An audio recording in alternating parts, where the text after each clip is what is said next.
السلام علیکم ورحمۃ اللہ وبرکاتہ۔ اعوذ باللہ من الشیطان الرجیم، بسم اللہ الرحمن الرحیم۔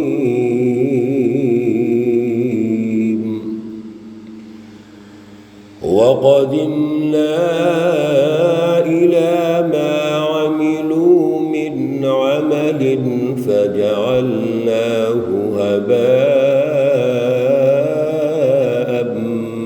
منثورا۔ أصحاب الجنة يومئذ خير مستقرا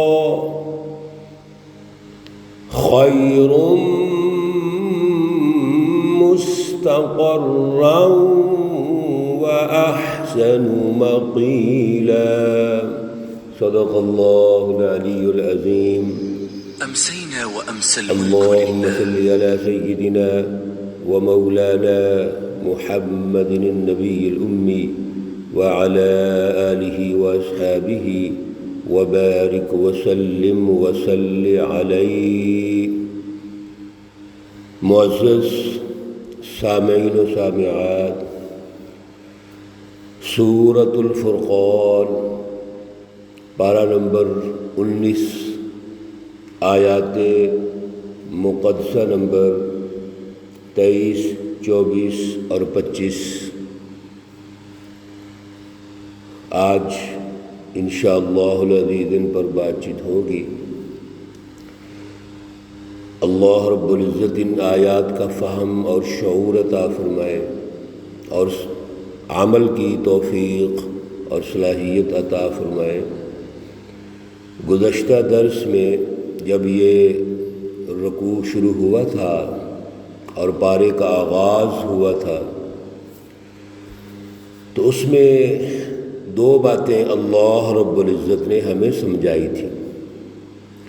ایک بات تو یہ سمجھائی کہ جو مخالفین ہیں، منکرین، حزب الشیاطین، وہ عقیدہ آخرت کے منکر ہیں، وہ اللہ سے ملنا نہیں چاہتے اور دعویٰ یہ کرتے ہیں کہ ہم پر فرشتے نازل ہوں، ہم اللہ کو دیکھنا چاہتے ہیں۔ اب غور و فکر والی بات یہ ہے کہ جو اللہ سے ملنا نہیں چاہتے تو وہ دیکھنے کی کیسے صلاحیت پیدا کریں گے؟ جن کا یہ ایمان ہی نہیں ہے کہ اللہ رب العزت سے ہم نے ملنا ہے، آنے والی زندگی ہماری یہ جو دنیا کی زندگی ہے عارضی ہے، ختم ہو جائے گی، اور جتنی بھی رہنمائی رسول اللہ صلی اللہ علیہ وسلم ہمیں دے رہے ہیں یہ اللہ کی طرف سے ہے اور اللہ کے پاس جانا ہے ہم نے۔ لیکن دعویٰ یہ کرتے تھے او نرا ربنا، ہم اللہ کو دیکھ لیں۔ اللہ کو دیکھنے کے لیے تو نور بصیرت چاہیے، عقل چاہیے، وحی الہی سے تعلق چاہیے۔ اس لیے اللہ رب العزت نے خود ارشاد فرما دیا کہ یہ متکبرین ہے۔ دوسری بات جو ہائی لائٹ ہوئی تھی کہ یہ متکبر ہے، اور صرف خود متکبر نہیں ہے بلکہ یہ ایک گروہ ہے شیطانی جماعت کا جو معاشرے میں فساد اور انتشار پیدا کرتے ہیں، لوگوں کو گمراہ کرتے ہیں۔ اسی رہنمائی کو اللہ رب العزت اگلی آیات اور پورے رکوع میں ارشاد فرما رہے ہیں کہ یہ جو شیطانی جماعتیں ہیں، ابو جہل، ابو لہب اور اس کی پوری پارٹی اور گروہ، یہ عقل نہیں رکھتے، ان کے اندر وہ اعلیٰ شعور، اعلیٰ نظریہ اور بصیرت نہیں ہے۔ ان کے اندر تکبر ہے، ہٹ درمی ہے اور ضد ہے۔ مخالفت برائے مخالفت ہے۔ یہ رسول اللہ صلی اللہ علیہ وسلم کی جو مخالفت کر رہے ہیں، انکار کر رہے ہیں، اصل میں یہ ایک گروہ ہے جو شیطانی جماعت ہے۔ آج اللہ رب العزت ان آیات مقدسہ میں پھر ایک کمپیریزن کر رہے ہیں، تجزیہ کر رہے ہیں، جائزہ لے رہے ہیں۔ آیت مقدسہ نمبر 23 میں اس شیطانی جماعت کی کارکردگی کو پیش کرنے کے بعد اگر کوئی ان کا عمل اچھا بھی انہوں نے کیا ہے تو اس کو اللہ رب العزت مسترد کر رہے ہیں۔ وَقَدِمْنَا إِلَى مَا عَمِلُوا مِنْ عَمَلٍ، اور ہم پہنچے ان کے کاموں پر جو بھی انہوں نے کوئی کام کیے ہیں، فَجَعَلْنَاهُ، بس ہم نے اس کو کر دیا ہباءً منثورا، ایسے کر دیا جیسے اڑتی ہوئی خاک ہے۔ انسان کبھی شدید تیز آندھی میں غور کرے تو کس طرح ہوا جب تیز ہوتی ہے اور خاک اڑتی ہے تیز آندھی میں تو کیا کیفیت ہوتی ہے؟ وہ خاک آنکھوں میں پڑتی ہے، اڑ جاتی ہے، اور اس میں جو بھی چیزیں وہ اڑتی ہوئی نظر آ رہی ہوتی ہیں، اصل میں ان کی حقیقت کوئی نہیں ہوتی۔ حقیقت تو ٹھوس چیز کی ہوتی ہے جو اپنا رزلٹ پیدا کرے۔ یہ جتنا بھی کوئی عمل کر بھی لیتے ہیں تو ان کے تمام اعمال ضائع ہو جاتے ہیں۔ ابو جہل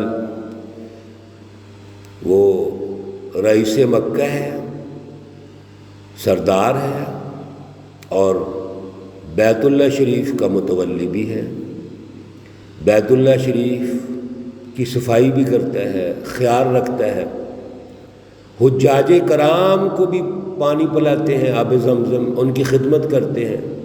قرآن پاک نے ایک دوسری جگہ ارشاد فرمایا ہے، اجعلتم سقایۃ الحاج وعمارۃ المسجد الحرام،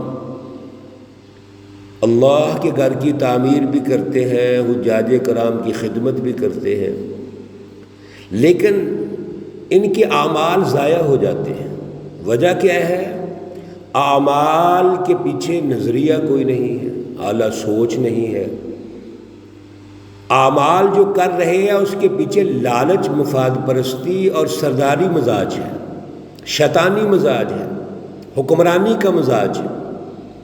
یہاں سے ایک اور بات بھی واضح ہو گئی، جب بھی ہم کوئی عمل کریں تو اس کا ایک میرٹ ہونا چاہیے، درست نیت ہونی چاہیے، اعلیٰ شعور ہونا چاہیے، اللہ کی رضا ہونی چاہیے، اور قلب کی صلاحیت سے خدمت خلق اور خدمت انسانیت کے جذبے سے، قومی اور ملی شعور کے جذبے سے وہ ہمارا عمل ہونا چاہیے، پھر وہ نتیجہ خیز ہوگا۔ اللہ رب العزت نے یہاں بھی ارشاد فرما دیا کہ فَجَعَلْنَاهُ هَبَاءً مَنْثُورًا، ان کا جتنا بھی عمل ہے یہ خاک میں اڑ جائے گا، اس کی کوئی حیثیت نہیں ہوگی۔ کیوں؟ اس کے پیچھے نہ کوئی اچھی نیت ہے، نہ کوئی شعور ہے، نہ کوئی اعلیٰ نظریہ ہے۔ اس کے مقابلے میں اصحاب الجنہ، جو جنتی لوگ ہیں، یومئذ، اس دن، خیر، وہ خیر میں ہوں گے، بہتر میں ہوں گے، مستقرن، ٹھکانہ، ان کا جو ٹھکانہ ہے، رہنے کی جگہ ہے، وہ انتہائی خوبصورت ہوگی۔ وَأَحْسَنُ مَقِيلًا، اور ان کے جو آرام کا وقت ہے، جیسے دوپہر کا وقت ہوتا ہے، وہ بھی خوبصورت ہوگا۔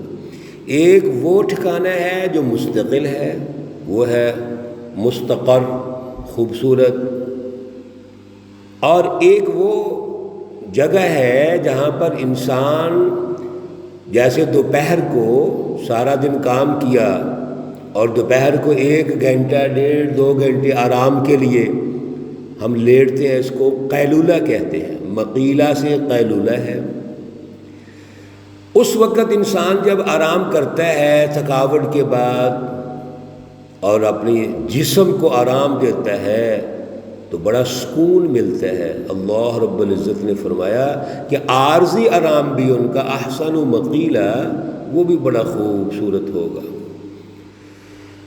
وَيَوْمَ تَشَقَّقُ السَّمَاءُ بِالْغَمَامِ، اور جس دن پھٹ جائے گا آسمان بادلوں سے، وَنُزِّلَ الْمَلَائِكَةُ تَنزِيلًا، اور اتارے جائیں فرشتے تنزیلا، لگاتار۔ قیامت کا منظر نامہ اللہ رب العزت پیش کر رہے ہیں، ہمیں رہنمائی دے رہے ہیں کہ جس وقت میدان حشر ہوگا، فیصلے کا دن ہوگا، اور یہ جتنے متکبرین ہیں جو بظاہر دعویٰ کرتے ہیں اللہ کو دیکھنا چاہتے ہیں، ہمارے اوپر فرشتے کیوں نازل نہیں ہو رہے، ہم فرشتوں کو دیکھنا چاہتے ہیں، تو ایسے موقع پر حشر کے میدان میں آسمان پھٹ جائیں گے، اللہ رب العزت اپنے عرش پر تشریف رکھیں گے اور فرشتے اللہ کے عرش کو نیچے لائیں گے، کیونکہ فیصلے کا دن ہے۔ جیسے کوئی چیف جسٹس جج صاحب فیصلے کے لیے آتے ہیں پروٹوکول کے ساتھ، اللہ رب العزت ایک پروٹوکول کے ساتھ تشریف لائیں گے اور اللہ کا عرش فرشتوں نے اٹھایا ہوگا، اور فرشتے بڑے ڈسپلن اور نظم و ضبط کے ساتھ قطار در قطار کھڑے ہوں گے، اور آسمان سے بھی فرشتے نازل ہو رہے ہوں گے۔ اس دن بڑا ایک ڈسپلن ہوگا، بڑا وہ منظر ہوگا جو اللہ رب العزت کے فیصلے کا دن ہوگا۔ میرے عزیزو، اس رہنمائی سے اللہ رب العزت ہمیں یہ سمجھانا چاہتے ہیں کہ ہم سچی جماعت کا ساتھ دیں۔ ان شیطانی جماعتوں کو رسول اللہ صلی اللہ علیہ وسلم کا ساتھ دینا چاہیے تھا، ان شیطانی جماعتوں کو رسول اللہ صلی اللہ علیہ وسلم کی رہنمائی کو سمجھنا چاہیے تھا، لیکن انہوں نے ٹھکرا دیا، آپ کی مخالفت کی، ضد اور ہٹ درمی پہ اتر آئے، تکبر کیا۔ جب تکبر ہو گیا تو انسان میں تو ضد آ جاتی ہے نا۔ ایک متکبر انسان کو آپ کیسے سمجھائیں گے؟ اس کی تو گردن میں سریا ہوتا ہے، جتنے مرضی آپ قرآن پڑھ لیں، رہنمائی دے لیں، وہ تو سمجھتا ہی نہیں۔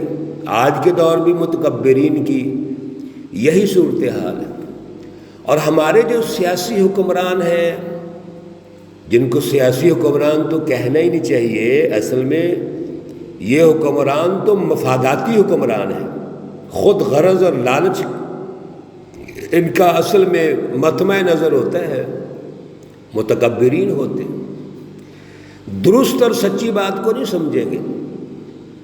اور یہی کمپیریزن ہم کریں اگر، تو ابو جہل شیطانی جماعتوں کے ساتھ ہے، وہ بھی وقت کے سردار تھے، متکبر تھے، خود غرض اور لالچی تھے، مفاد پرست تھے۔ اس لیے رسول اللہ صلی اللہ علیہ وسلم کی جو قومی شعور کی باتیں ہیں، آپ کی جو شعوری جد و جہد ہے، اس کو سمجھتے نہیں تھے۔ اللہ رب العزت نے وہ منظر نامہ پیش کر دیا، جب قیامت کا منظر نامہ ہوگا، میدان حشر ہوگا۔ یہی گفتگو جاری ہے انشاءاللہ العزیز، آگے آیات میں اس کو مکمل کریں گے۔ اللہ رب العزت ہمیں شعور عطا فرمائے۔ ہمیشہ شعور کی دعا کیا کیجئے، اعلیٰ نظریے کی دعا کیجئے۔ اللہ ہمیں اعلیٰ نظریہ اور اعلیٰ شعور اور پھر اس پر ثابت قدمی عطا فرمائے۔ اللہ رب العزت تمام مرحومین و مرحومات کو جنت الفردوس میں اعلیٰ مقام عطا فرمائے۔ اللہ رب العزت تمام بیماروں کو شفائے کاملہ عاجلہ مستمرہ عطا فرمائے۔ ربنا تقبل منا إنك أنت السميع العليم وتب علينا إنك أنت التواب الرحيم. وصلى الله تعالى على النبي الأمي محمد وعلى آله وأصحابه أجمعين برحمتك يا أرحم الراحمين. السلام عليكم ورحمة الله وبركاته.